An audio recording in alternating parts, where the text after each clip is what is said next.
Great, good evening. Big thank you to Paul and the team at MAP, the rebranded MAP. Yeah, correct? Okay, good. That sounded a bit weird. For inviting me to speak tonight. It's great to come out and be able to share stories of my journey in the last 20 years of helping businesses grow, and especially partnering with lots of independent owner-managed agencies over that time. So I'm pretty sure I've got loads of lessons that I can share with you, but I just wanted to start by telling you a quick story about someone that I know who started their entrepreneurial journey about just over 10 years ago, actually. Very much like ourselves, when we were stifled working for a bigger corporate, we probably felt, this chap felt very disengaged, not really bought into the vision of where the business was going, felt that he was having to send out invoices, which was at the behest of doing really good work, blah, blah, blah, blah, blah. So we thought, do you know what? I'm going to make that leap. I'm going to make that leap of faith and set up something. I want to build a business. And that's what he did. With his business partner who he worked with, they started in a bootstrapped, very much like probably most of us, cliched I know, but in a small bedroom over a garage, and started from that very beginning. Bootstrapped, they dodged, they hustled, they did whatever they can to win the first client, and they gently started to grow. And it was fun. It was fun at the time, but they had ambitions to grow. So they as most of us do, they went and raided their old company and cherry-picked the very best people who happily came and joined them and started to grow the business gently.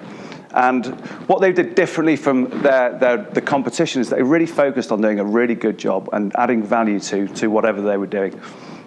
Next stage of the journey, they really wanted to take on the world. So what they did, they pitched to several banks, got kicked back by loads.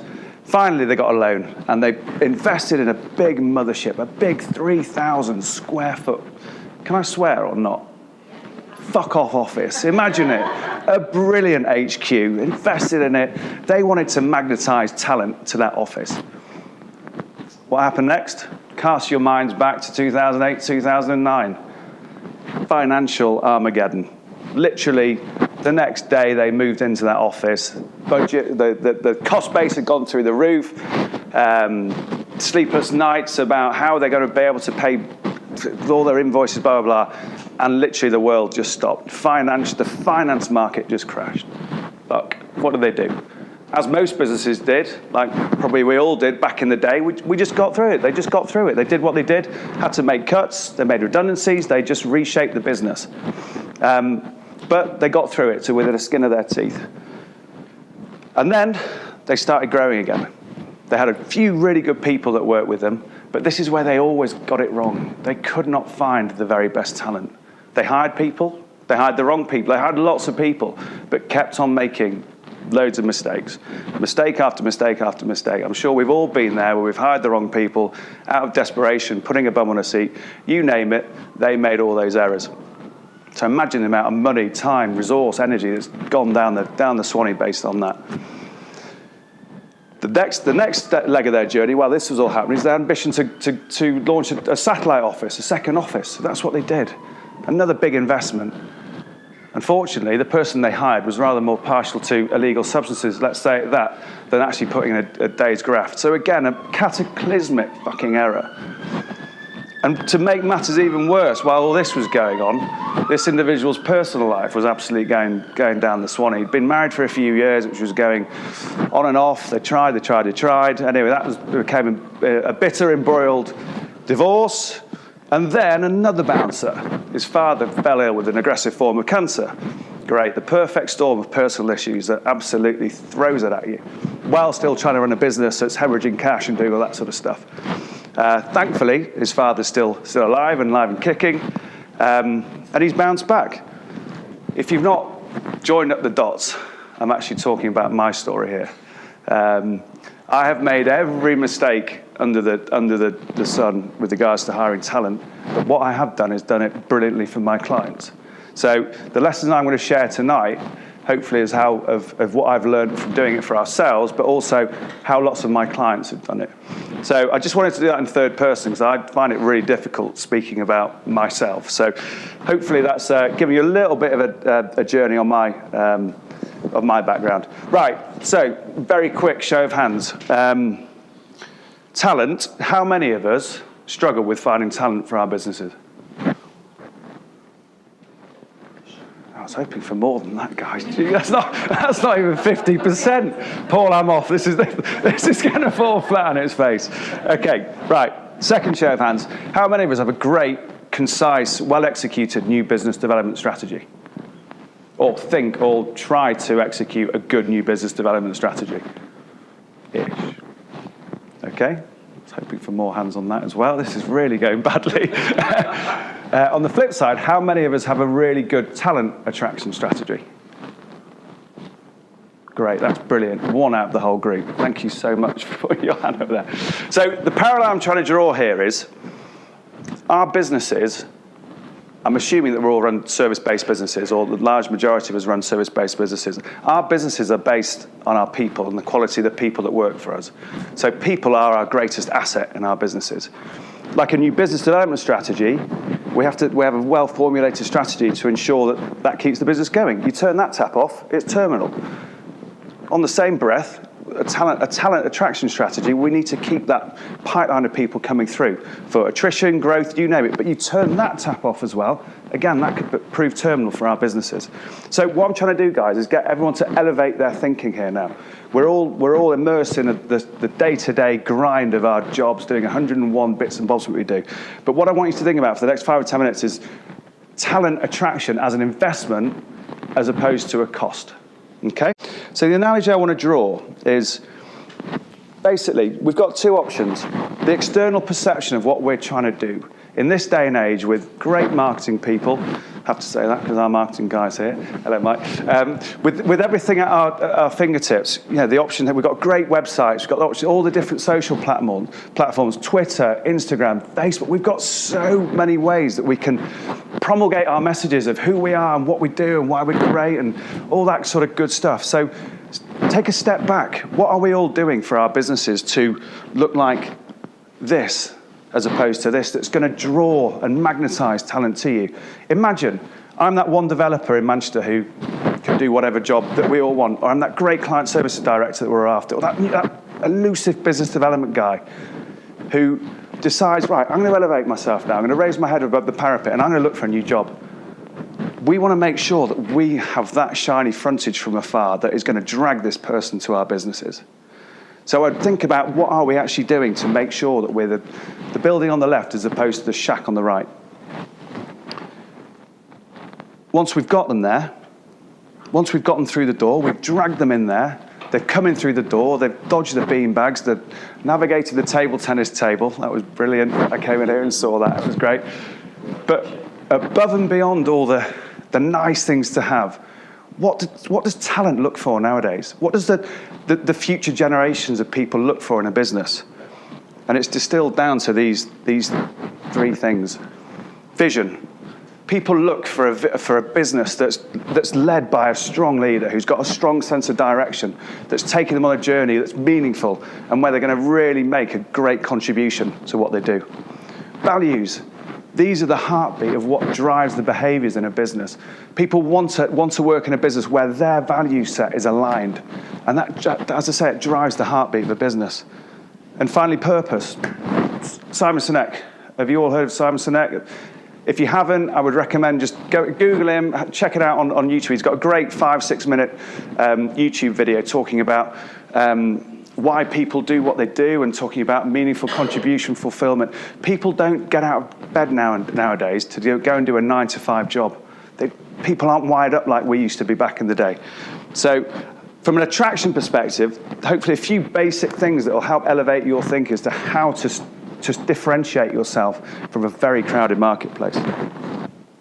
So we've done that first bit. We're attracting people. The talent's coming flooding in. Great news. We go on to the recruitment scenario now. Another question. I'm going to get my tin hat on now and dodge all these bullets. How many of us engage with or have a trusted and valued recruitment partner? Good. That's 3 more hands than I thought we were going to have. And I've actually put my hand up because as ridiculous as it sounds, we do engage with recruitment businesses. something called recruitment to recruitment businesses. I know it sounds ridiculous, but think about it. I'm an expert, or we are experts in finding digital marketing and HR talent for businesses. Those are the fields that we spend 24/7 of our time networking in. So we have to engage in a recruitment to recruitment business, but we'll spend all their time networking in marketplaces where people that want to work for us will come and do it. So the analogy I use is, I'm sure we all have valued accountancy partners, i.e. Paul and the team. I'm sure we all have great legal partners that we call upon when we've got issues with clients not fucking paying bill, or whatever it might well be.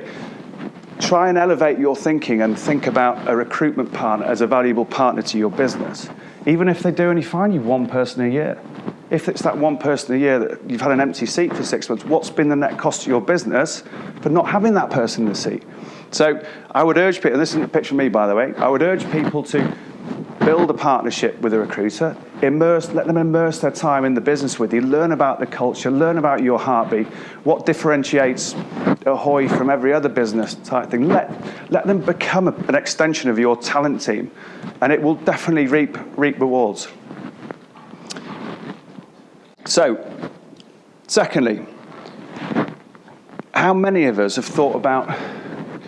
invest time into actually sitting down with people and meeting talent week in, week out, and actually build as a habit? Great. And does that add value for you? Do you find that what does it give you, the fact, above and beyond hiring them, what insights does that give you about the marketplace? I'm going to flip it and say use it to realise that people are hard work. Perfect. Well, that's perfect.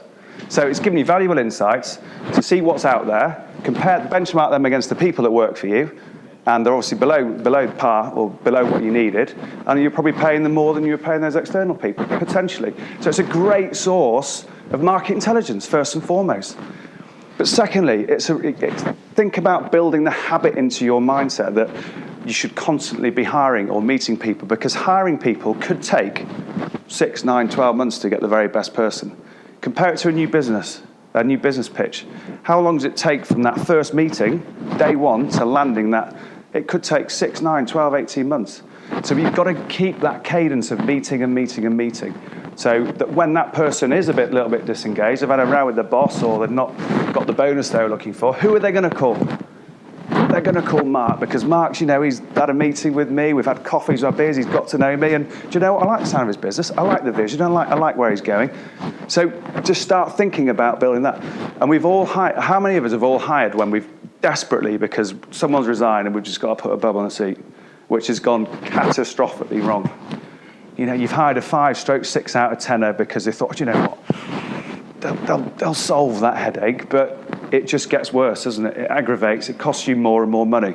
So the mindset is just to try and think proactively, get ahead of the curve and start building a pipeline of talent. We call it putting together a virtual bench of talent. So that when you do need to call upon them and say, how are you doing, where are you up to, it might well work. I wanted to just share this with you very quickly that we put together. This is something that a route map that we've used with a lot of our clients. So the actual image has a load of words under it. I've taken it out here because I don't want people to get involved with that. So I'll just whip you through it. But I'm happy to share absolutely everything with everyone afterwards. So, but very quickly, as I've discussed, this is how we go through the process with our clients to help find them the best people. So we'll sit down, we'll call it the discovery session. At the very start, we'll sit down with the owners, founders, MDs, and just pepper them with questions.